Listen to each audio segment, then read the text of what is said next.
अभी से करीब 6.5 करोड़ साल पहले क्रिटेशियस पीरियड के अंतिम चरण में इस ग्रह ने इस पर पिछले 16.5 करोड़ सालों से राज कर रही विशालकाय डायनासोरों को खो दिया। हम सब जानते हैं कि ऐसा धरती पर आई एक महाप्रलय की वजह से हुआ था, लेकिन क्या आप जानते हो कि उस महाप्रलय में हुए मास एक्सटिंक्शन के ठीक बाद धरती पर क्या हुआ था? ऐसे वो कौन कौन से जीव थे जो उस महाप्रलय में विलुप्त हो गए, और वो कौन से जीव थे जिन्होंने महाप्रलय के भीषण समय का सामना किया और एक नए भविष्य की नींव रखी? कैसे पृथ्वी ने उस महाप्रलय को झेला और अपने आप को फिर से रिकवर किया?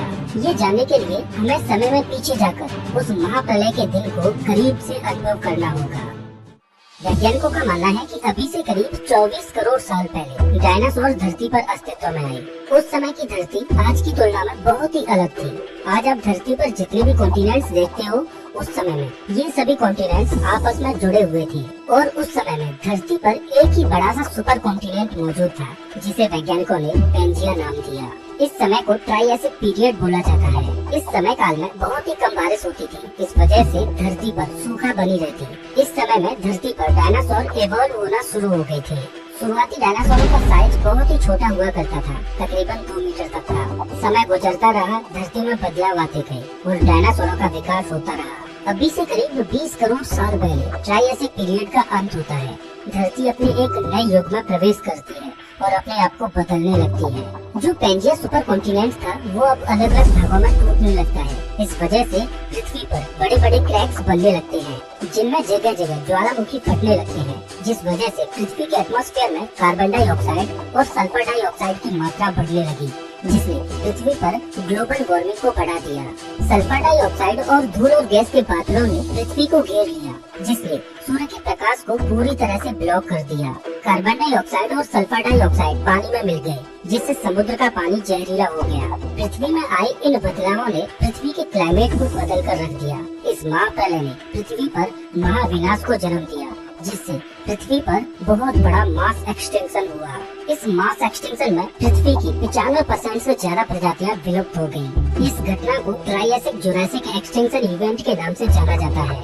इसके बाद धरती पर एक नई एरा की शुरुआत होती है, जिसे जुरासिक पीरियड बोला जाता है। ट्राइएसिक जुरासिक मास एक्सटिंक्शन में डायनासोर सर्वाइव कर गई, और इस नए एरा जुरासिक पीरियड में डायनासोर धरती की डोमिनेंट प्रजाति बनकर उभरते हैं। और इस एरा में डायनासोरों का एवोल्यूशन कुछ इस तरह से होता है कि कुछ डायनासोरों का साइज बहुत ज्यादा बड़ा हो जाता है, इतना बड़ा कि वो आज की बिल्डिंगों से भी ऊंचे निकल जाएं। इनकी रफ्तार इतनी हो गई कि 90 किलोमीटर प्रति घंटे की रफ्तार से भी तेज दौड़ पाए।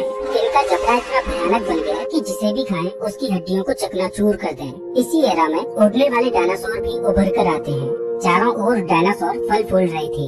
अभी तक धरती में बहुत बड़ा बदलाव आ चुका था। पेंजिया सुपर कॉन्टिनेंट 2 भागों में बढ़ चुका था, जिन्हें लोरेसिया और गोंडवाना लैंड बोला जाता है। अभी से करीब 14.5 करोड़ साल पहले जुरासिक पीरियड का भी अंत होता है और शुरुआत होती है एक नए एरा की, जिसे क्रिटेशियस पीरियड बोला जाता है। आप क्रिटेशियस पीरियड को डायनासोरों का गोल्डन एरा भी बोल सकते हो, क्योंकि इस पीरियड में बहुत से नए नए तरह के डायनासोर इवॉल्व हुए। फेमस डायनासोर टीरेक्स भी इसी एरा में इवॉल्व हुआ था। ये पीरियड डायनासोरों के लिए सबसे लंबा चलने वाला पीरियड था। जो पृथ्वी पर 2 सुपर कॉन्टिनेंट्स थे, लोरेसिया और गोंडवाना लैंड, वो भी आपस में टूटने लगते हैं और हमारी पृथ्वी की रूपरेखा पूरी तरह से बदलने लगती है, जो देखने में आज की पृथ्वी की तरह होती है। इस दौरान पृथ्वी पर अलग अलग तरह की वनस्पतियाँ पैदा होती हैं और डायनासोरों का डोमिनेंस पीक पर होता है। धरती पर डायनासोरों को राज करते हुए करीब 17 करोड़ सालों से भी ज्यादा का समय बीत जाता है, लेकिन डायनासोरों की किस्मत तो बहुत पहले ही लिखी जा चुकी थी। पृथ्वी से करोड़ों किलोमीटर दूर अंतरिक्ष में एक बड़ी सी चट्टान भटक रही थी। ये चट्टान कोई एस्ट्रॉइड या उल्का नहीं, बल्कि डायनासोरों का काल थी। ये चट्टान पृथ्वी के बीते हुए कल और आने वाले भविष्य की नींव रखने वाली थी। ये चट्टान एक युग परिवर्तन करने वाली थी। ये चट्टान किसी के लिए अभिशाप तो किसी के लिए वरदान बनने वाली थी। ये चट्टान पृथ्वी को हमेशा के लिए बदलने वाली थी। धरती पर माहौल बिल्कुल खुशहाल था। डायनासोरों के अलावा अन्य प्रजातियों के जानवर भी इस धरा पर सुखमय जीवन बिता रहे थे। हर जगह डायनासोरों की तूती बोल रही थी, लेकिन उनको क्या पता कि उनकी ओर उनका काल हर पल बहुत तेजी से बढ़ रहा है। एक बड़ा सा एस्ट्रॉयड जिसका साइज लगभग 10 से 15 किलोमीटर था, जो लगभग 30 किलोमीटर प्रति सेकंड की रफ्तार से पृथ्वी के एटमॉस्फेयर में प्रवेश करता है। जैसे ही ये एस्ट्रॉयड पृथ्वी के वायुमंडल में प्रवेश करता है, वैसे ही वायुमंडलीय घर्षण की वजह से ये एस्ट्रॉयड एक बड़ी सी आग की बॉल में तब्दील हो जाता है। रात के समय में भी पृथ्वी पर तेज उजाला हो जाता है, मानो रात में ही सूर्य निकल आया हो। आसमान में रोशनी इतनी तेज थी कि उसके सामने डायनासोर भी ट्रांसपेरेंट नजर आ रहे थे। डायनासोरों की आंखों में इतनी शक्ति कहाँ कि वो उस तेज चमचमाती रोशनी को देख पाए। डायनासोरों को कुछ भी दिखाई नहीं दे रहा था कि वहाँ क्या हो रहा है, लेकिन वो उस आने वाली कयामत को महसूस जरूर कर पा रहे थे। अचानक ही वो चट्टान बहुत तेज गति से पृथ्वी से टकराती है और पृथ्वी पर एक महाविस्फोट होता है। आपको बता दूं कि वो विस्फोट इतना भयंकर था कि आज इंसानों द्वारा बनाए गए सबसे खतरनाक हथियार जार बम्बा से भी 10 करोड़ गुना ज्यादा। अगर ये एस्ट्रॉयड बीच समुद्र में जाकर गिरता तो शायद कयामत इतनी भयंकर नहीं होती, क्योंकि समुद्र का पानी एस्ट्रॉयड द्वारा लगाए गए फोर्स को कुछ हद तक एब्जॉर्ब कर लेता। लेकिन नियति को तो कुछ और ही मंजूर था। ये एस्ट्रॉयड मैक्सिको के तट के पास, जहाँ पर पानी की गहराई बहुत ही कम थी, वहाँ पर टकराता है और वहाँ पर मौजूद पानी तुरंत ही भाप में तब्दील हो जाता है। जैसे ही ये एस्ट्रॉयड पृथ्वी से टकराता है तो इसकी गति इतनी तेज थी कि ये 1 सेकंड से भी कम समय में पृथ्वी के अंदर समा जाता है। उस टक्कर में हीट इतनी ज्यादा पैदा होती है कि उस जगह में मौजूद मिट्टी और पत्थर तुरंत भाप में तब्दील हो जाते हैं और वो छिटक कर सैकड़ों किलोमीटर ऊपर आसमान में चले जाते हैं। जहाँ पर ये एस्ट्रॉयड टकराया था उसके करीब 800 किलोमीटर के रेडियस में तापमान 600 डिग्री सेल्सियस तक पहुँच जाता है और उस एरिया में मौजूद डायनासोर पल भर में भाप में बदल जाते हैं। इम्पैक्ट से पैदा हुई शॉक वेव इतनी तेज थी कि डायनासोरों की स्किन निकलकर भाग जाती है। ब्लास्ट में पैदा हुई हीट से पेड़ पौधे तुरंत सूख जाते हैं और जंगलों में आग लग जाती है। इस इम्पैक्ट के डायरेक्ट कांटेक्ट में आने वाले एरिया में जितने भी डायनासोर थे वो पल भर में खत्म हो जाते हैं, लेकिन अभी भी पूरी पृथ्वी पर बहुत से डायनासोर जिंदा बचे रह गए थे। इस एस्ट्रॉयड ने डायरेक्टली पृथ्वी के एक छोटे से एरिया में मौजूद डायनासोरों को खत्म किया था, लेकिन तबाही का असली मंजर तो अब शुरू हुआ था। पृथ्वी के एक छोटे से एरिया में हुए इस ब्लास्ट ने पृथ्वी पर एक चेन रिएक्शन को शुरू कर दिया। एस्ट्रॉयड के टकराने की वजह से जो मलबा आसमान में गया था वो अब आग के गोले बनकर आसमान से हजारों किलोमीटर दूर उन जगहों पर बरस रहा था जहाँ तक इम्पैक्ट की डायरेक्ट हीट नहीं पहुँच पाई थी, और इम्पैक्ट से हजारों किलोमीटर दूर मौजूद डायनासोरों पर वो मलबा कहर बनकर बरसा। आसमान से बरस रहे आग के गोलों ने जमीन के साथ साथ आसमान में उड़ रहे डायनासोरों को भी तबाह कर दिया, लेकिन असली कयामत तो अभी आनी बाकी थी। ये तो बस शुरुआत थी। एस्ट्रॉयड की टक्कर इतनी भयंकर थी कि पूरी पृथ्वी कांप उठती है। जगह जगह 11 रेक्टर स्केल से भी ज्यादा के भूकंप आने लगते हैं। पृथ्वी की क्रस्ट में एक शॉक वेव दौड़ रही थी, जिसका असर पूरी पृथ्वी के कोने कोने में हो रहा था। धरती डोल रही थी।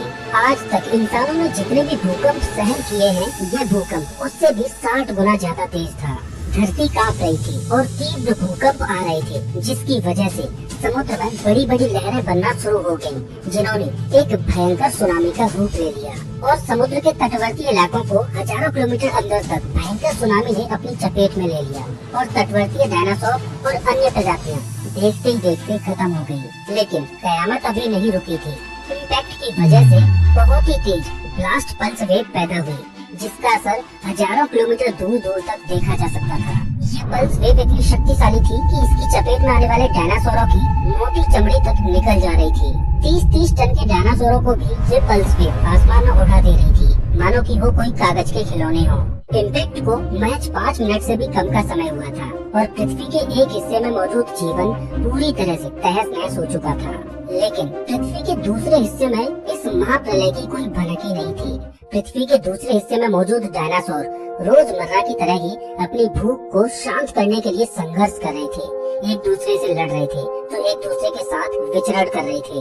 उन्हें इस चीज की भनक ही नहीं थी कि पृथ्वी के दूसरे कोने में महाप्रलय का आगाज हुआ है और एक शक्तिशाली दुश्मन उनकी ओर बड़ी ही तेजी से बढ़ रहा है। इम्पैक्ट की वजह से आसमान में धूल के बादल छाने लगते हैं और देखते देखते वो धूल के बादल पूरी पृथ्वी को चारों ओर से घेर लेते हैं। आसमान में छाई धूल की एक मोटी परत ने पृथ्वी को ढक दिया और सूर्य से आने वाली रोशनी को ब्लॉक कर दिया। अब पृथ्वी के दूसरी साइड में रहने वाले डायनासोरों और अन्य प्रजातियों पर एस्ट्रॉयड का डायरेक्ट प्रभाव तो नहीं हुआ, लेकिन उस एस्ट्रॉइड ने पृथ्वी के क्लाइमेट को कुछ इस कदर बदल दिया कि आने वाले कुछ महीनों और सालों में पृथ्वी के दूसरे हिस्से में इसका प्रभाव देखने को मिला। दरअसल धूल के उन बादलों ने पृथ्वी को कुछ इस कदर घेरा कि अगले 1 साल तक सूर्य की रोशनी पृथ्वी तक पहुंच ही नहीं पाई, जिस वजह से वनस्पतियां और पेड़ पौधे फोटोसिंथेसिस की क्रिया नहीं कर पा रहे थे, जिस वजह से धीरे धीरे पेड़ पौधे और वनस्पतियां खत्म होने लगी। जब ऐसा होने लगा तो जो शाकाहारी डायनासोर थे और अन्य प्रजातियों के शाकाहारी जानवर थे, उनके लिए एक विकट समस्या खड़ी हो गई, क्योंकि वो तो अपने जीवन के लिए इन्हीं वनस्पतियों और पेड़ पौधों पर निर्भर थे। पर्याप्त भोजन न मिलने की वजह से शाकाहारी डायनासोर और अन्य शाकाहारी जीव धीरे धीरे खत्म होते गए। जब ऐसा हुआ तो इसका प्रभाव मांसाहारी डायनासोरों और अन्य प्रजातियों के जीवों पर भी पड़ा, क्योंकि फूड चेन पूरी तरह से टूट चुकी थी। जो मांसाहारी डायनासोर शाकाहारी जीवों को खाकर जिंदा रहती थी, उनके लिए अब शिकार मिलना मुश्किल होता जा रहा था, जिस वजह से वो भी धीरे धीरे अपना दम तोड़ने लगते हैं और देखते ही देखते डायनासोर पूरी तरह धरती से विलुप्त हो जाते हैं। इस महाप्रलय ने पृथ्वी की 95% से भी ज्यादा प्रजातियों को विलुप्त कर दिया और डायनासोरों के राज को पूरी तरह से खत्म कर दिया। वैज्ञानिक मानते हैं कि इस महाप्रलय को जो छोटे छोटे जानवर थे, जिनका वजन 25 किलोग्राम से भी कम था, वो सहन कर जाते हैं। इसका कारण ये था कि छोटे जानवरों को जिंदा रहने के लिए बहुत ही कम भोजन की आवश्यकता होती है, तो वो सड़े हुए डायनासोरों, फंगस और छोटे मोटे जीवों को खाकर अपने आप को इस आपदा से बचा लेते हैं। इस आपदा ने सिर्फ जमीनी जीवन को ही नहीं बल्कि समुद्री जीवन को भी तहस नहस कर दिया था, क्योंकि समुद्र का पानी एसिडिक हो गया था। इस महाप्रलय ने क्रिटेशियस पीरियड को खत्म कर दिया और इसके बाद एक नए एरा की शुरुआत होती है, जिसे पेलियोजीन पीरियड बोला जाता है। इस एरा में पृथ्वी फिर से अपने आप को रिकवर करती है। कयामत के कुछ सालों के बाद छोटी छोटी वनस्पतियाँ फिर से पैदा होती हैं, जो छोटे छोटे जानवरों की भूख को मिटा सकती थी। प्रकृति ने नव निर्माण का काम शुरू कर दिया था। भीमकाय डायनासोरों के खात्मे के बाद अन्य प्रजातियों को इवॉल्व करने का मौका मिला और मैमल्स इसमें सबसे आगे उभर कर आए। लगभग 1 लाख साल लगे छोटी छोटी वनस्पतियों से बड़े बड़े पेड़ों तक पहुँचने में।